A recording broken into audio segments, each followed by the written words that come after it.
Hello everyone, welcome to yet another edition of State of the State on this channel. I am Sunday Kolawole. Today we'll be extending the frontiers of the outlook, looking at some issues that have to do with interactions of Nigeria with other countries of the world. Specifically, we'll be looking at the experience of Nigerians in the United States of America vis-a-vis the Japa syndrome and what many have termed the potential deportation of illegal immigrants in the US. Of course, that's one of the policies of the new Trump administration in the US. Joining me for this conversation is a public affairs commentator and public relations officer of the Federal University of Technology, Akure. Well, most times we say Obadi Jesu. Or his name actually is Adimeru.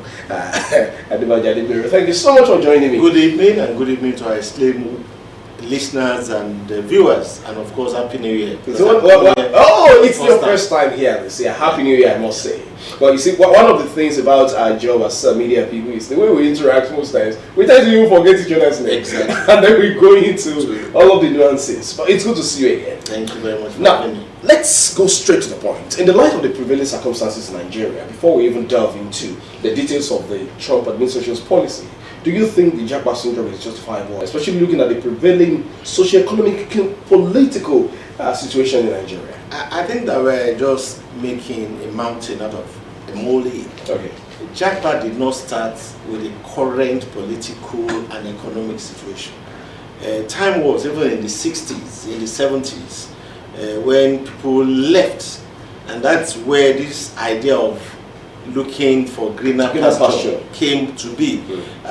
History told us that immediately after independence, and because Nigeria was colonized by Britain, so many Nigerians traveled by Nigerians. But corporately speaking, don't you think the ratio of those who returned, that's where I'm going. Okay. You see, even there, the countries that were colonized by France, they had a policy called assimilation, which gave them the right to become citizens of France when they traveled there. So, of course, we have a heightening of the number of persons, because also check our population there and check our population there. So for me, it's a normal phenomenon. Of course, then it was mainly for education, for a better life. But now we have more of what we call economic migration. And that is where the problem comes from. And you talk about economic migration when the condition in your country, according to you, is not supporting your aspiration to become whom you want to become. So for me, the Japa syndrome is a reaction to the prevailing economic situation in the country. The migrants, or according to the real and actual situation? No, it's there are some exaggerations here and there. Okay. So we need also to be sure of that.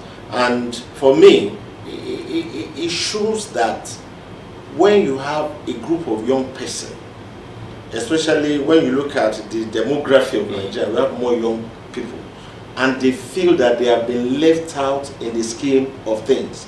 The young people are vibrant, they are restless.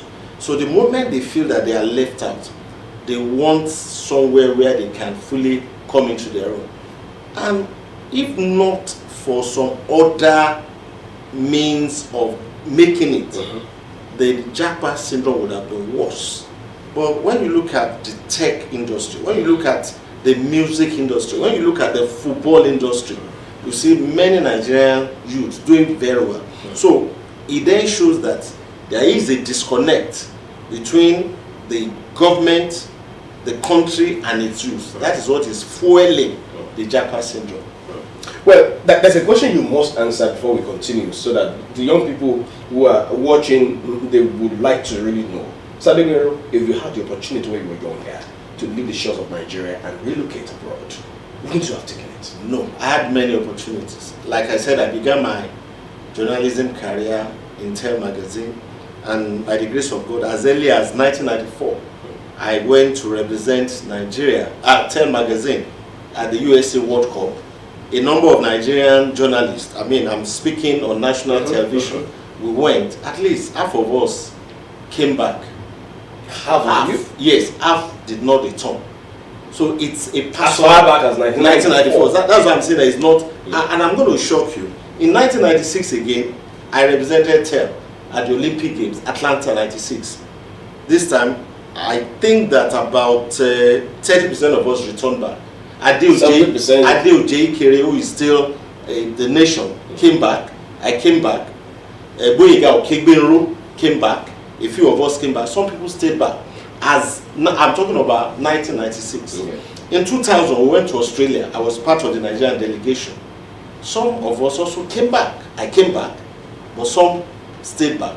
Indeed, what shocked us when we got to Australia was that we saw Nigerians in places where to even survive because of the cold. We saw Nigerians. So Nigerians are. So that's why I am saying that Japa is not a new thing. I'm telling you that in 1994 we went to US. Some of our colleagues stayed back in 96. So some of us. So it is a thing of the mind, and of course we said it's about also economic migration. If you're working in a place, that is why I don't get some persons. You have some stable job, as it were, stable families. You have a home that is yours, and you sold everything to go and be pushing carts somewhere in the US. You need to think twice. So it's not all rosy there. We must admit. And what is now happening in the US has always happened in the US. It is because Trump is just making noise about it. Last year, there were many deportees deported from the US than what has happened even under Trump. But because it wasn't a state policy, they were doing it quietly, and people were not hunted on the street, and people were not manacled like common criminals, like it's now been done. So for me, it's more political than a state policy, and more political. The man is just, he's a filibuster, somebody who likes to make noise, and so. However, I think, like I said when we were chatting before the program, the former immediate past president of Kenya said something yesterday. He said, "Why are we unduly worried about what?" He said, "This is an opportunity for you to look inward and create an enabling environment for your people to be able to rise up and become who they want to become." That would reduce the number of economic migrants. What would make a country really look inward? Especially that now brings us to looking at the missing links in the calibration of Nigeria. In this case now, more particularly about Nigeria, the missing link in the calibration of Nigeria's socio-economic space that's really giving excuse, so to say, justifiable or not, to the Japa syndrome that is now becoming more pronounced due to exacerbation of the troubles on our hands. You see, I've always said something, that the reward system in Nigeria is terribly skewed against those who are genuinely pursuing the straight paths. Wow. Let me give I think you said that again. Yeah, the reward system is skewed against those who are genuinely working and pursuing the straight path. So, for instance, you left the university with your colleague and you're working, and suddenly a colleague of yours just said, "I'm not going into work, I'm going to politics." And in 2 years' time, your colleague, you saw him driving one of the best cars, and you cannot even afford a second-hand car. That's number one. Okay. And you see, I've always told people that the corruption in America is worse than the corruption in Nigeria. What's the difference? The difference is that there is punishment for misdemeanor, and the system works and hunts you down. Recently, I do some check on the Facebook page of the Economic and Financial Crimes Commission. In the last 1 month, the number of billions that have been ascribed to certain politically exposed individuals that they have, is it the former Minister of Aviation, is it this, is this, that? I calculated almost about 50 billion for individuals. And the worst case was one that the EFCC said they were withdrawing state fund and giving it to Bureau de Change. You see, what we don't know is that this thing sends signals to the young people that the only way out is, let me leave so that I can, because this system is skewed against me, and because I'm not part of them. So the first thing that we need to do is to ensure that the system works for everybody, not just for the politicians. So if a system works for everybody, and if you are rewarded based on your contribution to whatever, then you are more inclined to want to stay back. But if you know that you are not going to be rewarded, and somebody, look at the way some persons who are aligned to the motor unions also throw money all around. So you begin, that is where this idea of education is a scam came from. So there should be a change in the narrative. We must tell the young people that education is not a scam. But you don't tell, you show via the character of those in government. And those who have opportunity must also not use that as an avenue to now say, now their hands are... it's my turn to... So for me, I believe that Nigeria is... You're really hinged at our leadership recruitment process. Yes, Nigeria is a blessed country. But however, like they will tell you, everything starts with leadership. Leadership is not about going to the rostrum to shout. Hey, it's about vision. Time was when Dubai was a desert. Today, if there is any country that has come into its own and everybody wants to visit, it is Dubai. What did they do? Visionary leadership. Time was when in this country somebody built something around Cross River State. Where is it today?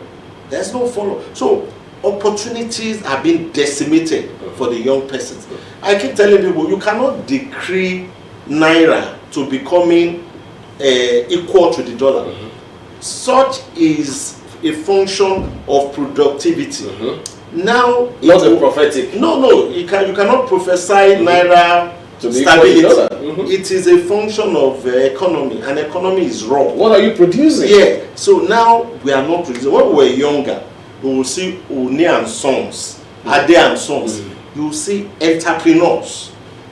Then we knew that those who are really businessmen, who instead of now having this person and sons, let me use your name, Adegbero and sons. Yes. Now the sons have Japa. No, and they are nowhere to be found. So instead of having people who are involved in real production becoming millionaires, we have people who are exposed to politics becoming millionaires.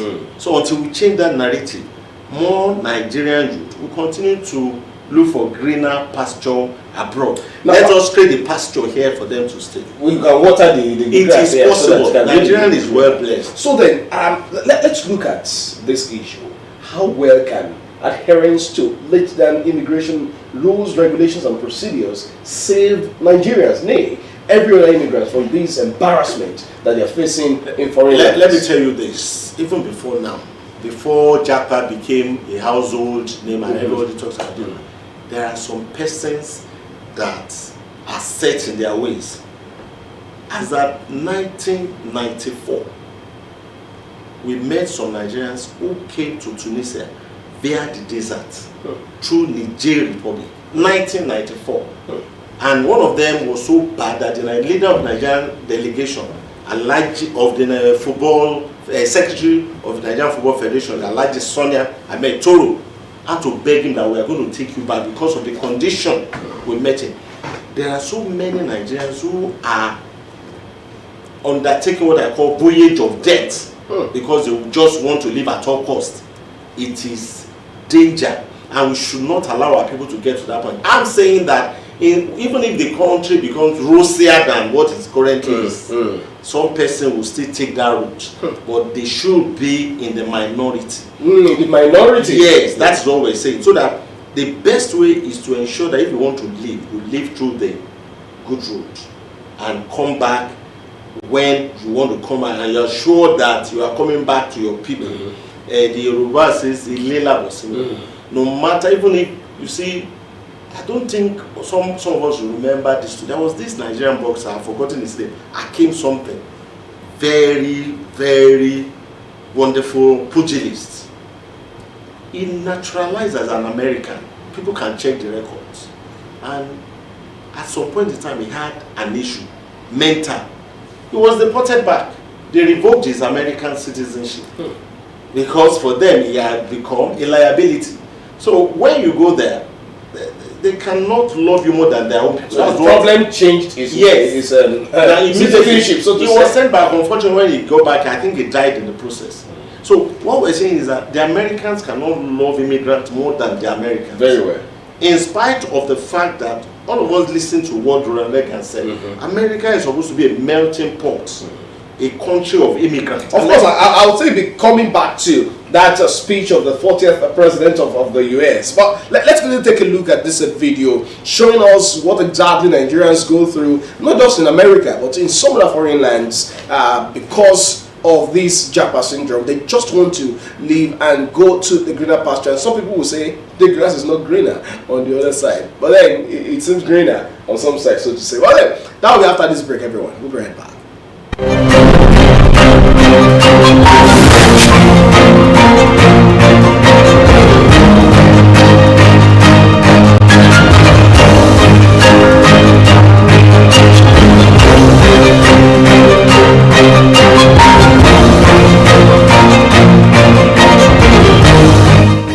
And checks against this name confirmed he is from Nigeria and here on a tourist visa that expired 2 years ago.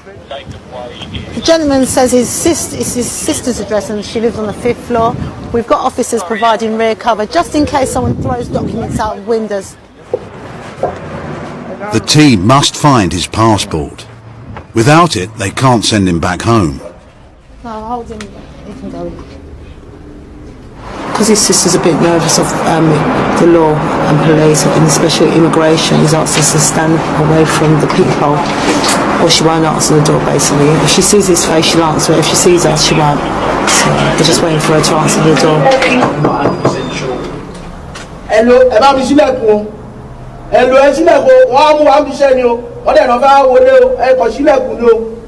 Don't open the door, immigration going to arrest you. Yeah, basically. That's what he's saying. Let me use your phone. I'll call him. I'll call her. I will explain what is happening.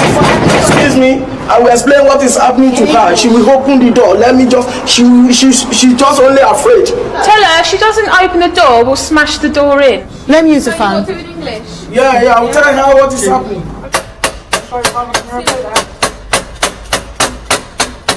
If there's no one in there. Because she might not be there, innit? Hello, Lucy! It's the Home Office. Open the door! We're not going to go away, so you need to open the door now! You don't want a false entry unless we're sure it's his address. Because we don't, obviously we've only got the power to force entry into his address and we're not 100% sure.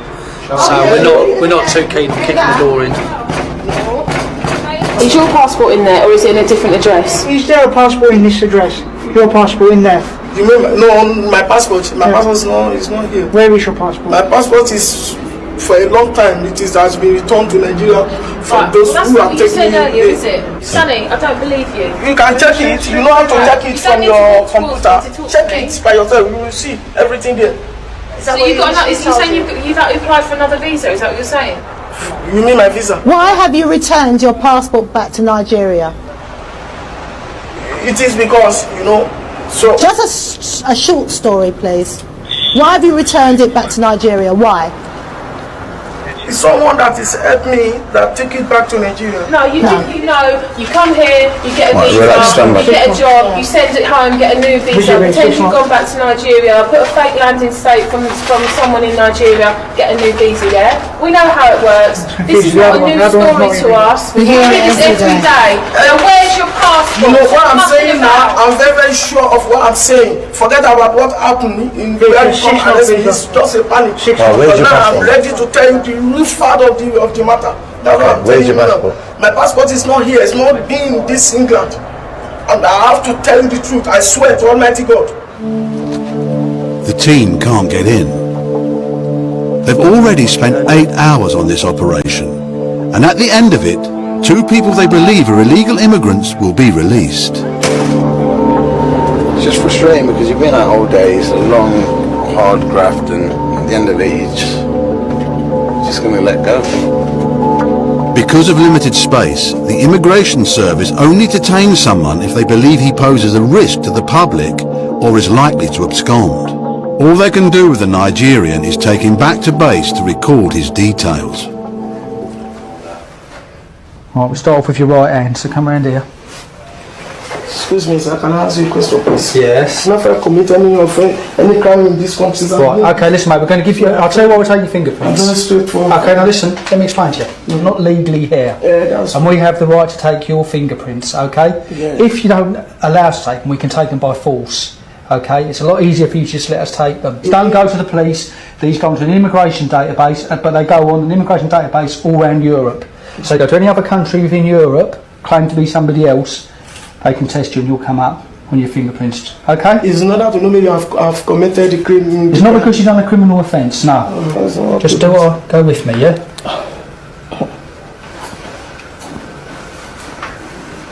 I'll give you this form.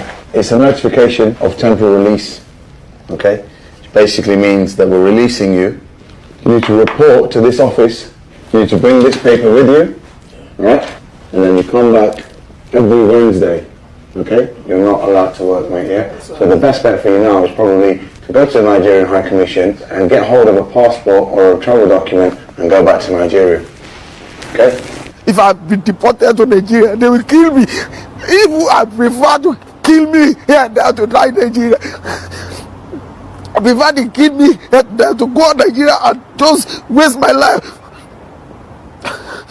The man fears for his life if he goes home to Nigeria because of a feud over property with members of his family. It started after the death of his parents, when he sold some property to fund his trip to Britain.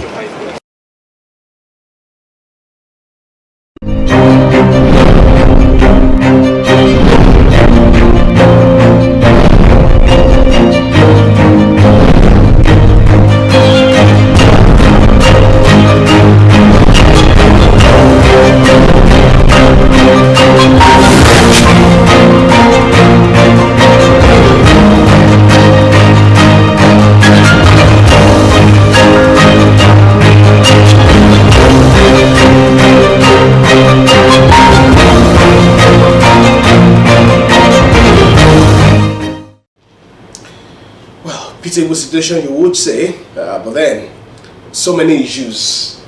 This clip is really gracing in the minds of of people, so to say.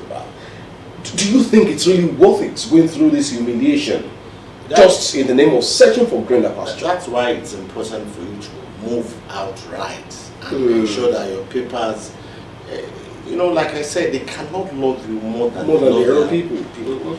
And some of their people are also telling them that some of these immigrants are taking our jobs.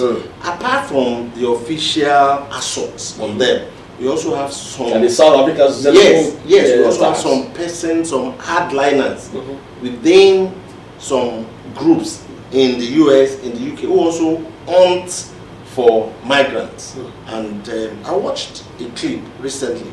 Somebody just pushed somebody on the rail track for no reason whatsoever, just because of the color of the skin.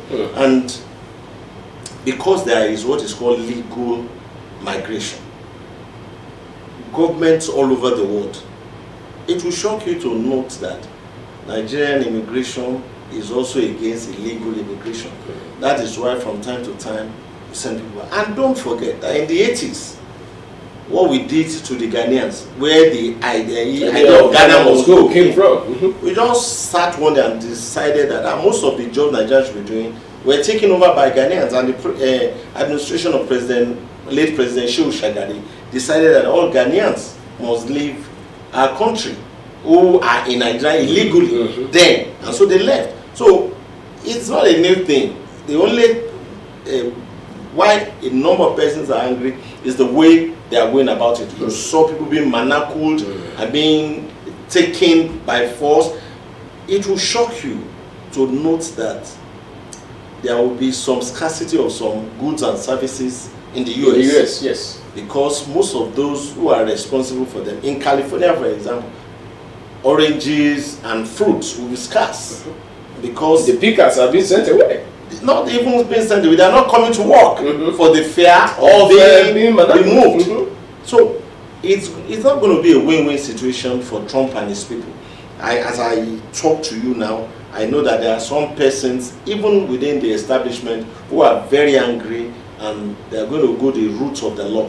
Let's see how far you would go. go. What's your commentary on the insistence of Trump administration to go ahead with this, no matter how terribly criticized it is? Remember, Bishop was even passionately pleading at the service that Trump attended. He did say the woman didn't know what she was saying. You see, there is a different. What people don't know is that there is what is called executive orders, and executive order is different from the Constitution. Correct. At the end of the day, you can test executive orders in the law court, and I know that America is still the bastion of democracy. So, and there are institutions that are more powerful than powerful people, unlike in some of our own clients. So, at the end of the day, they will find there will be a way out. Institutions are more powerful than individuals over in America. Unlike what that was why even before he was sworn in, he was convicted. So, according to Time magazine, Trump is the first convicted felon in the White House. But just because they don't want him to serve time, because of he said he will be pardoned. So I'm sure he's going to pardon himself. And let us also look at this. Trump has his own followers and is pandering to them. We are already hearing that if everything works well, they may even ask for a third term. He will try to do it, but you know the system. Just like he was saying that he already has the money on ground, yes, the system, but he's not sure. Maybe the system will prevent it. So I think it's a learning curve for other African countries. Ensure that the systems in your country are more powerful than individuals. So for us, it's a learning curve, and we should what are we taking away from it? I think that is sent back from America, immediately grab him, because we don't have enough surgeons. If somebody who is tech savvy, it isn't enough to just grab him or provide the enabling that's what for the surgeon to be able to. I said integration. You must integrate them. You must show them, okay, if they are sending you away, this is your country. We will give you a better deal. If you do that, you can even encourage some people to do what is called a voluntary return back to their country. So for me, it's not just enough to say Trump this, Trump that, and we are ready. How ready are you to integrate those people back into the Nigerian society in such a way that they will now become meaningful and do something better for their country that they have done for America? Trump seems to be doing the exact opposite of what the 40th president of the US, Ronald Reagan, who in a speech on July 30th, 1981 did say, let me quote him, "We shall continue America's tradition as a land that welcomes peoples from other countries. We shall also with other countries continue to share in the responsibility of welcoming and resettling those who flee oppression." This is the exact opposite of what the Trump administration is set to do. And without that, Trump would not have become the president of America. Without what? Without this tradition. This tradition, because we know that his grandparents were not Americans. He's a Native American by naturalization. But they call them first generation. So tracing that, even his wife is not of American stock. So what is he talking about? So the tradition of America is a melting pot that welcomes everybody. That's why they say they call it the American dream. That is, from a nobody you can aspire. Look at Obama of Kenyan heritage. So even what he's doing is an assault on that. Obama of Kenyan heritage became the president. The president of America. That is the America of the founding fathers of America. But this man wants to change the narrative. He wants to rewrite, like I told somebody, America in Trump image. We now have what is called the Trump America. And it's obvious. The first thing he did was to give what is called pardon to those who assaulted democracy in America 4 years ago. Unfortunately, most of them are actually felons, because one of them, 6 days after he was pardoned, he was stopped at a checkpoint. He did not obey, and he was killed in the altercation between him and law enforcement agents. So we now have a president that is bent on foisting his own agenda on America. It's up to the American people, still up to the question Congress, of the battle between institutions and individuals. Because what we know is that the institutions that give meaning to democracy in America is unwavering. And no matter whom you are, you succumb to the power of the institution. The power of the individual has never overhauled the power of the institutions. And I hope that we will get to a point. Look at what happened at some political party meetings yesterday. You don't need to force your way through. You obey. That is what is called the rule of law. If there's a disagreement between two persons, let the rule of law take its course. And that is what some congressmen are already telling Donald Trump. Now, hey man, you can't do this. Your executive order cannot supersede the Constitution of America. So I'm sure that very, very soon.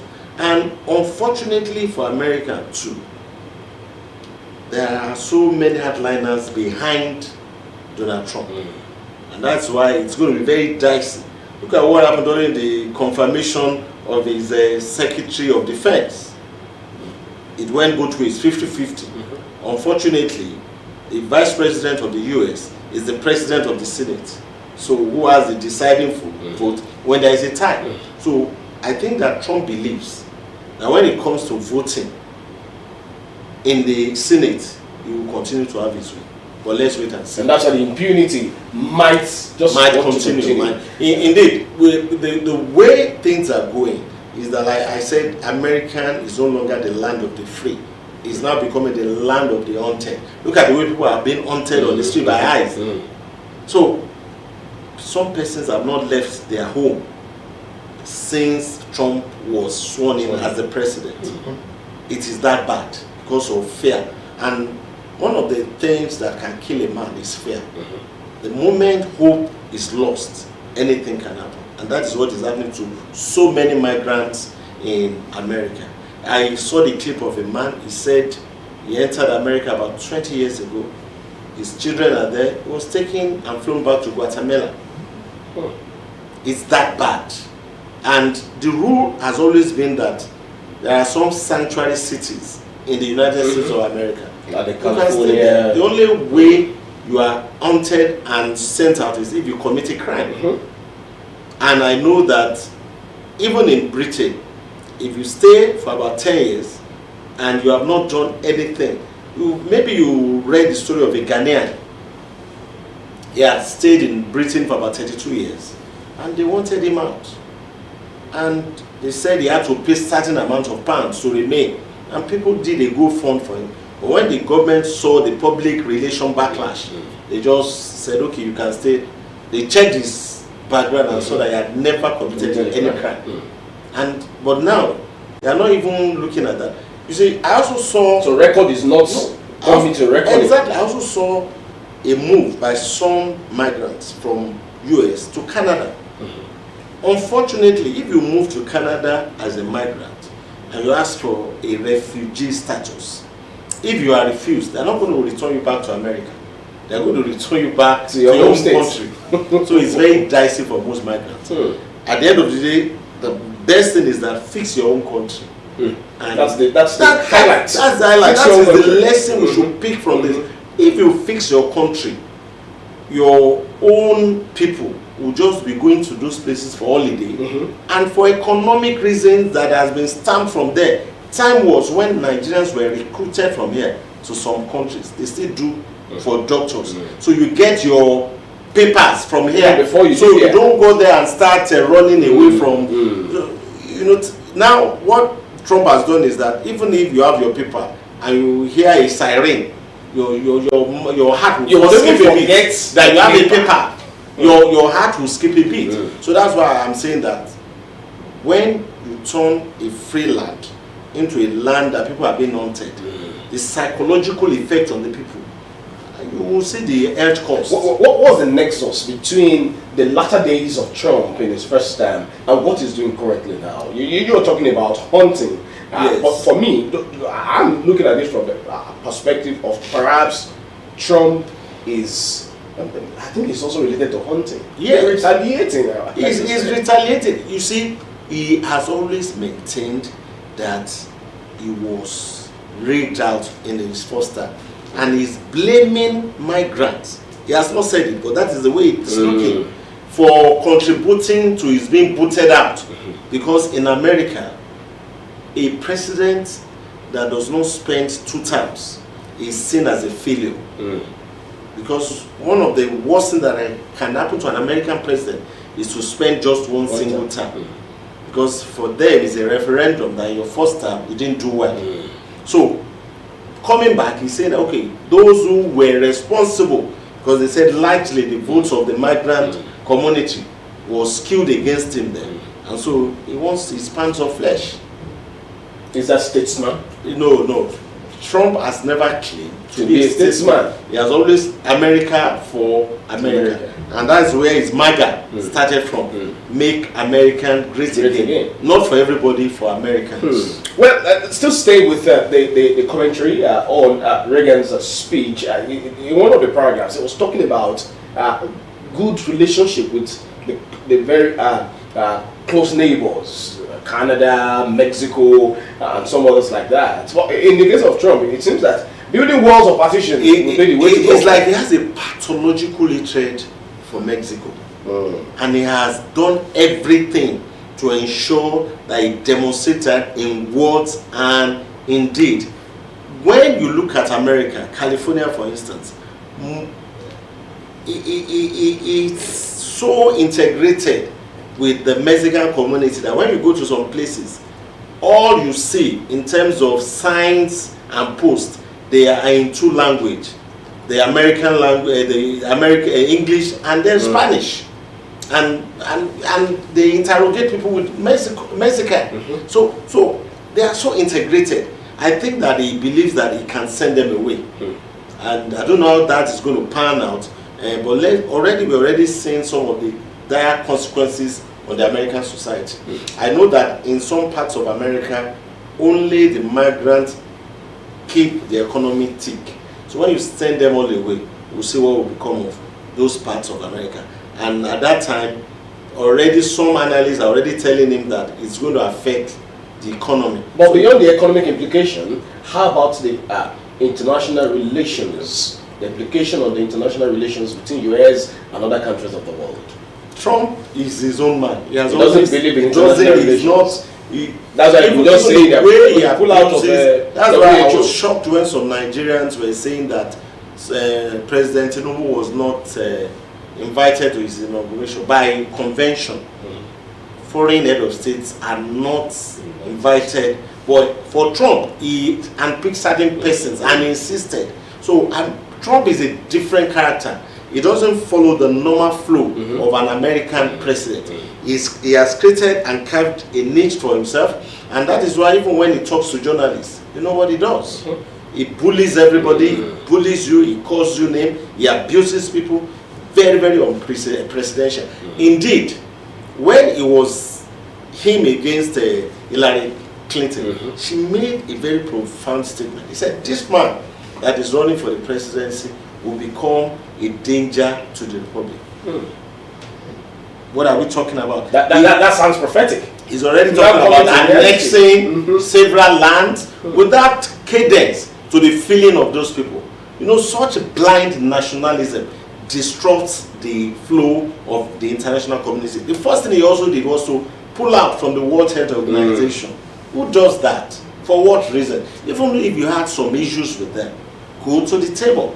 So already he has ruptured the solidarity of the international community, and it's going to go haywire in the next few days. Let's take another break. When we return, the conversation continues. Everyone, please stay with us.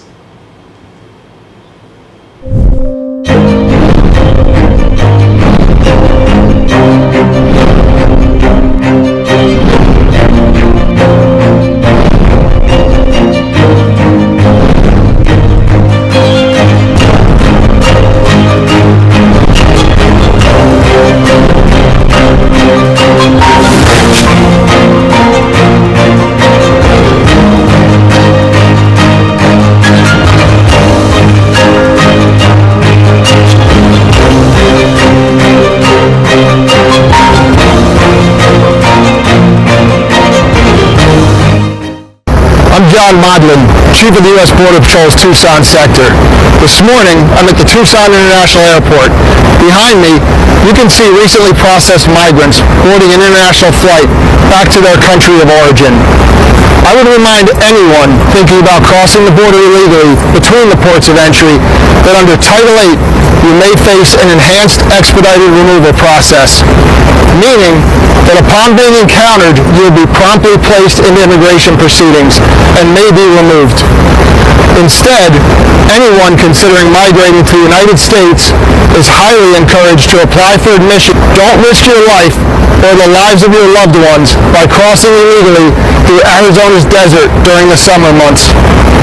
Remember, there are consequences for illegal entry under Title 8.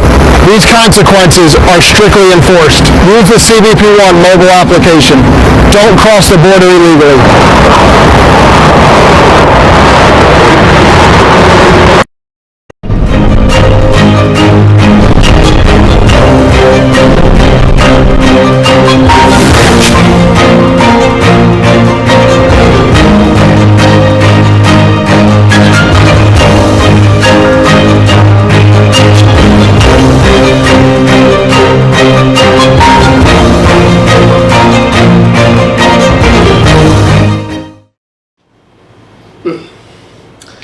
Very, very unfortunate, you would say. Chains on the legs of freeborns, manacled and disgraced, so to say. But I think the message resonates. Yeah. Don't cross the border. Indeed, I think that in spite of the way those people have been treated, we should not lose sight of the message. Don't cross the border. Illegally. We're using this medium to also tell young Nigerians the world has changed and nobody will listen to your story if you cross into any country illegally. So you'll be, like you said, you'll be haunted and the law will be applied. So in spite of what's going on, there are still legal ways to migrate to other countries, including the US. So, you know, they have sent the message in a very, very poignant manner that they will deal with you if you cross it illegally. So we're going to come back to where we started from. It's time for Nigeria to fix itself. In such a way that opportunities will abound for the young people and they would also be proud of their country. Let us have running water, let's have good health care system, let the education system work, and let the reward system make sense so that they're not skewed against them. Like I said, the way things are going, people think that the only way to make it is to go into cybercrime or go into politics. That will not help to develop our country. Let's have a way to ensure that we promote production. If you don't promote production, that will not be way. Every year we turn out thousands of students from our universities. We're not even looking at how to get them productively engaged. So migration, since we have seen what Trump is doing, is not the cure-all for economic problems. And no country will love you more than their own citizens. Look at, you gave the example of South Africa. You know what is happening? Nigerians are still being hunted in South Africa because they believe that we do better than their citizens. Because it shows that there is something about the Nigerian spirit, the entrepreneurial spirit of Nigeria, the never die attitude. If it is harnessed by the government of the day and Nigerian youths are given the platform to fully realize themselves in their fatherland, this country will thrive and it will become a mecca, and some Americans will become economic migrants in Nigeria. I love the optimism. It is possible. I love the optimism. It is but possible. if that will be possible, like you did say, we cannot prophesy economic No. emancipation. It must be a product of production. You can't go to the mountain to pray for economic transformation. In your estimation, do you think the current economic policies of the current administration would be a light at the end of the tunnel? I think they need to take a second look at it. You see, let me give you the current situation relating to those of us. The NLC says he wants to call us out on, for me, by the dash. I mean, those people are in business. You either buy from them or stop buying from them. Who gave them the go-ahead to increase the tariff? You are not facing the far corner. You are facing the far corner. So they are in business to make money. How much, you know, when you go around, let Nigerians check around their street and check their sell site. They run on 24-hour diesel. How much were they buying diesel and petrol 2 years ago? How much are they buying now? So for me, the enabling environment means that you allow businesses to thrive and to cut their costs. It is then that the prices of goods and services will continue to come down for the benefits of the people. I'm not going to join anybody to protest, because for me, it's a no-no. These people are in business. The only protest I can make is to reduce the number of calls that I make on their platform. So, and if... So in your estimation, the protest is not on the streets, but by disposition? Yes, my disposition. And then lifestyle auditing. I would like the NLC to further engage with government. Because there is NCC. Without the NCC giving the telecom providers the go ahead, they will not increase their tariff. So let them call the NCC and the telecom to a round table conference, and then we'll resolve this matter. It's not by shouting on the streets. So then, beyond the economic recalibration of the Nigerian state, what more should even citizens, residents do to aid the emancipation of the Nigerian state? The citizens have tried. You know, when they talk about belt tightening, we have so tightened our belt that there's no flesh anymore. So it is now, you know, government. I thank God for President Tinubu. He said something during October. He said he is beginning to see the light at the end of the tunnel. I want them to help us, Nigerians, to also see the light. Because for now, I don't think we're seeing any flicker. So their economic policies must allow us. I keep telling people, it is not for government to be saying that we have done this, we have done that. If you are doing well, the people will benchmark you. If, for instance, I went to the market, I bought my fish 4,000 last week, and I go to the same market today, and it is bought for 2,500, and I ask the seller, what has happened? And she says the prices has come down because of government policy. I will have for government. That is, we benchmark on what comes to our table, not so, and not the figures we are brandishing. And I think that the government should also take a look at the cost of governance and the number of persons they are appointing into government, so that we can also cut costs from that area. So the cutting costs should not just be on the side of yes, it should be a dual thing, two-way thing, because they tell us to, you know, every time they say we should tighten our belt, we are giving them support, we are tightening our belt. They should also, you know, when somebody says you should tighten your belt, and you see a minister with about 14 vehicles, a minister of the Federal Republic, you begin to wonder that what's happening, because all the vehicles are fuel. So the government should also, the president has given that directive about the number of vehicles in a minister's convoy, but I think it is being observed in the breach. How about the leadership, by example? So let them do it. So, but for me, I'm always optimistic about Nigeria because of the resilience of the Nigerian state and the fact that Nigerians are so gifted anywhere they are. On a final note, there's something they call hanging fruit. If you are to recommend, what are the low-hanging fruits that you think the current administration must quickly work on if we'll be able to say we're fixing Nigeria and then for it to be a better space for those here and those that might? Three things. The first one is power. You see, luckily our own son is the president of the African Development Bank. He said no good economy runs on generator and in darkness. That's He says no good economy runs on generator and in darkness. So this government must fix power, and they must ensure that they fix the gas industry. If you do that, you will see everybody. Things will change. That will plug in because the economy is power driven. So let them fix power. Let them also ensure that the price of fuel is something that is affordable. Because power, fuel, they are the one that is ensuring that every price of goods and service keeps skyrocketing. If they fix those things, you know, we got a small relief in December. By January, the relief is gone. So it shouldn't be like that. I think it should be going down, not topsy-turvy and affecting your projection and budget. So if they do that and they fix their sector, we are good to go. Mr. Adebayo, it's been an interesting conversation in the last 50 minutes or thereabout. I thank you so much.